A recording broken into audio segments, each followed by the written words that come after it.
Hello everyone, welcome back. My name is Arias, and today we're going to be talking about all of the recent news surrounding Invitae, especially regarding their deal to get rid of their short-term debt obligations. Let's get right into it. Starting with the biggest news since I last spoke about Invitae, and that's the restructuring of their debt. This is a hugely positive move for Invitae, as they no longer have this insurmountable object in their path in 2024. Let me remind you what their 2024 obligations were before earnings. Prior to the changes, they had $350 million in convertible notes at a 2% interest rate, which would convert to shares at $30 per share, and a $135 million term loan at a minimum interest rate of 10.75%. They did away with all of this by repaying the term loan in full and restructuring their convertible debt to $308 million in new convertible notes due in 2028. These are at a 4.5% interest rate, and instead of converting at approximately $30 per share, will convert at just $2.57 a share. While they were at it, they sold $30 million extra in new converts and added this as cash to the balance sheet. This is in addition to their previous $1.15 billion in convertible notes due in 2028, which will convert at $43 per share. I take this restructuring to be great news. That being said, they did give away a huge part of the company to get this done. As of Q1, they reported having 250 million shares outstanding, and to get this deal done, the new converts at $2.57 a share would be approximately 120 million shares. Therefore, the debtors would own approximately 1/3 of the company. But what does this really mean? This means that now at a $2.57 valuation, instead of paying $650 million, you're now paying $950 million. This is a steep price to pay indeed, but this is the only way to get this done, and without making a deal like this to push out the 2024 debt, there's no way that they would have made it through.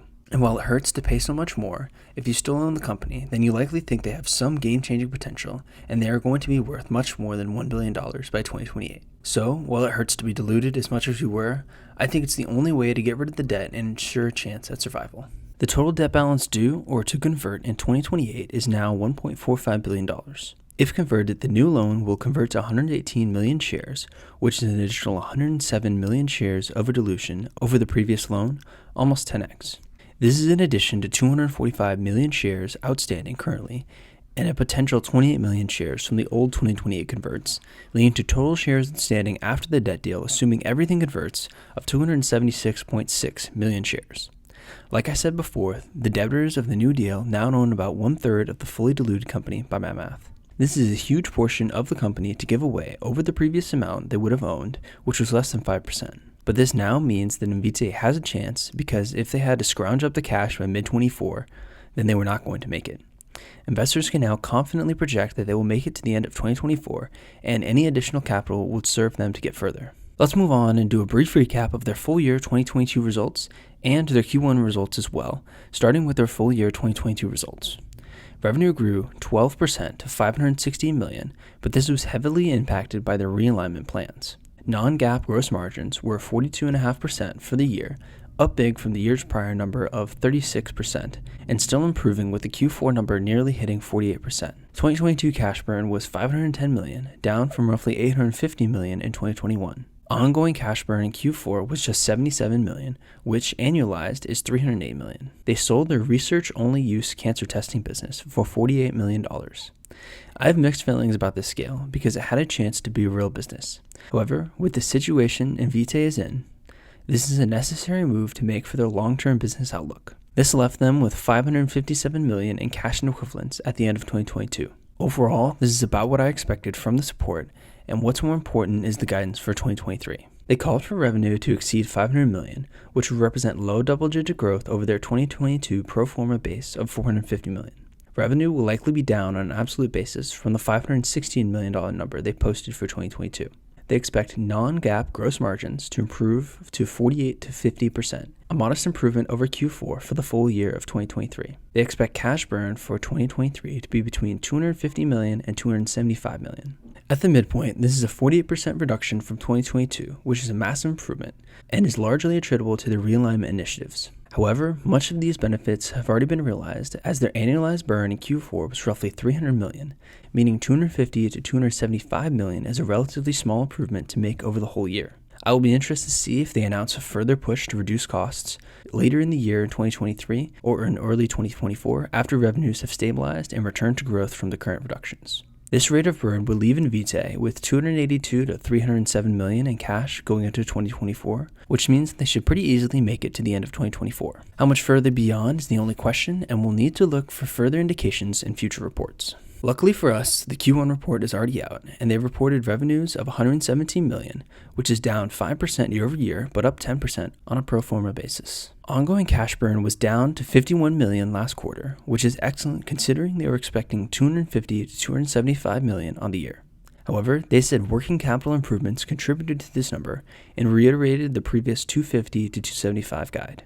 Burn has been steadily improving, as you can see here in this chart, and it will be interesting to see if they can continue their downward trend in the future quarters. They had $389 million left in cash and equivalents at quarter's end. R&D spend was down 50% year over year, and while it's disappointing to see them slow spend, it's a good improvement for long-term sustainability of the business. SG&A was only down 20% in comparison, and this leaves something to be desired in future quarters. Something interesting that I wanted to highlight that came from the Q4 2022 presentation is this graphic here. These charts display how much revenue is coming from each segment by how large the dot is.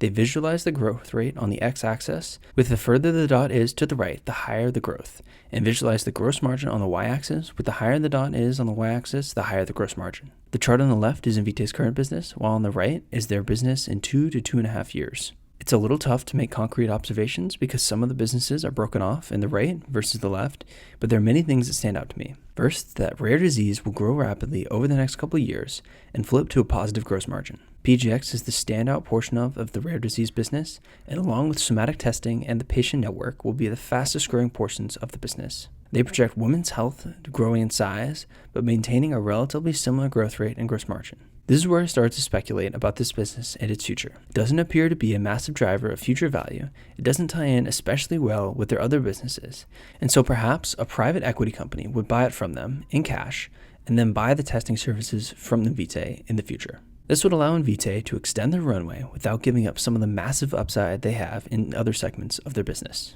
They would have to make an agreement to keep it integrated into their patient network, but I think this could be worked out. This has no credible basis and is just me spitballing off the top of my head and has a low probability of occurrence, but it's possible. Moving on, they expect the data business to improve in gross margin, growth rate, and size, which is to be expected, and I can see it further improving if it really takes off. Finally, they see the oncology business growing significantly while slowing in growth rate and maintaining similar gross margins. Overall, this is a positive outlook, and I especially look forward to them getting back to real growth going forward. Now some quick notes from the Q&A of both Q4 and Q1 calls. They reiterated they will have sufficient runway to make it to the end of 2024, which is the most important metric for current holders of Invitae stock. In other good news, early repayment of the term loan will result in over $15 million in savings in interest expenses to the company. They also now have $245 million in secured debt available to them, which provides a decent buffer for Invitae to work with going forward. They reiterated their confidence in a 15 to 20% growth rate off the 2023 baseline after they clear this reset year. And like I said earlier, despite their excellent cash burn performance this quarter, this was aided by improvements in working capital and still expected to be within the yearly guided range. Before I give my updated long-term outlook, let's look at the results of their largest PCM study to date.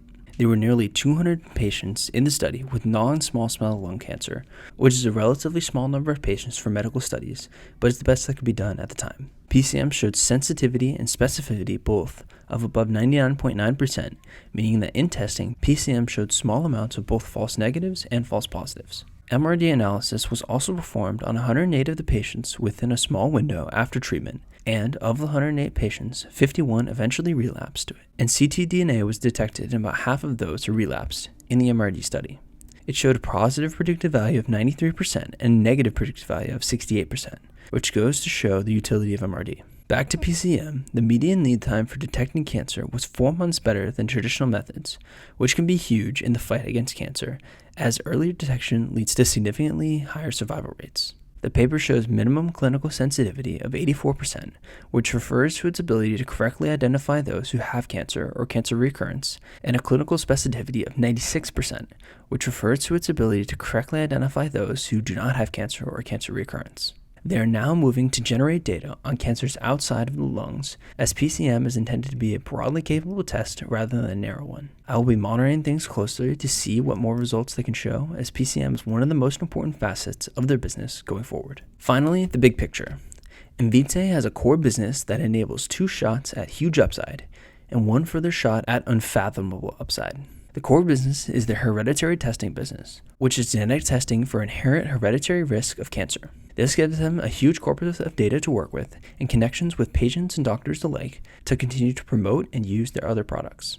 This collected data enables the first upside in no particular order, which is their data-enabled drug discovery platform. Everyone is talking about AI and machine learning these days, and the more it develops, the more apparent it becomes to me that there are 2 things that matter. One is talent, which Invitae probably doesn't have enough talent right now, but others do, and that's why they aren't doing all of their drug discovery on their own, but instead are making their data available for others to use. The second important thing is having differentiated data, which Invitae most clearly certainly has in spades and will continue to get more. And not only do they have data, but they have relationships with people whose data they have and can work with to improve the utility of their data. This business could be extremely lucrative due to its software nature. It will have high margins because it won't cost more to rent out the data than it will cost to store the data, and has the opportunity to scale massively, and I will be excited to watch this business grow going forward. The second upside is the business using PCM and MRD to massively improve cancer outcomes. If these become the standard of care for cancer patients, this would lead to massive revenue for Invitae, as there are all too many cancer patients in the US every year, and each test comes with a significant price tag. The PCM and MRD businesses enable the Mars shot, which is a pan-cancer screening test, which has a huge opportunity to massively improve all cancer outcomes. It could also be a massive market opportunity for Invitae because it will be administered approximately every year to everyone with healthcare over a certain age. This would make Invitae a medical giant and is enabled uniquely for them due to their businesses. But for any of this to come to be, they would need to both stay alive and do that long enough to execute on this potential.